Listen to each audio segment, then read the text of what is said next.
prochain, bah, c'est Cyclo Nord-Sud. Alors il y a Rémi qui est là, donc on a collaboré ensemble et en fait, ils nous ont interpellés parce qu'ils avaient un projet pilote, qui avait très, très bien marché, mais qui, finalement avait de la difficulté à trouver des revenus.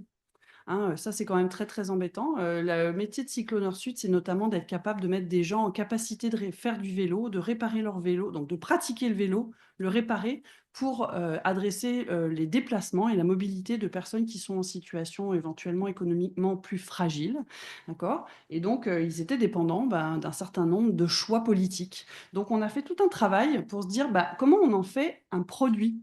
Comment on fait pour que ce qui peut paraître un projet, qui est fait ou pas fait, suivant les aléas, devient vraiment un produit, de Cycle Nord Sud, que Cycle Nord Sud va présenter en disant: «Bah, nous, on est capable de vous mettre en place des activités comme ci, comme ça». Et donc l'objectif, et je l'ai écrit, c'était la diversification des sources de revenus. C'est pas en soi que ça augmente les revenus, c'est qu'on est moins fragile, mais par contre, on est sur une nouvelle source. Et ça, c'était l'intérêt. Alors, on pourrait se dire: «Ah ouais, mais ils ont finalement, réutilisé quelque chose». Bah, d'abord, ils ont réutilisé leurs connaissances, mais c'est devenu véritablement un pilier. Ils sont capables de présenter, leur situation. Alors évidemment, c'est éco-distribué, c'est éco-conçu parce que c'est eux qui récupèrent des vélos, ont un atelier de bénévoles qui les répare. C'est du partage de connaissances, c'est de la circularité parce qu'ils font ça avec d'autres acteurs. Voilà, on est sur un modèle qui, est à la fois pérenne, et extrêmement bas carbone, durable, éco-conception et cetera.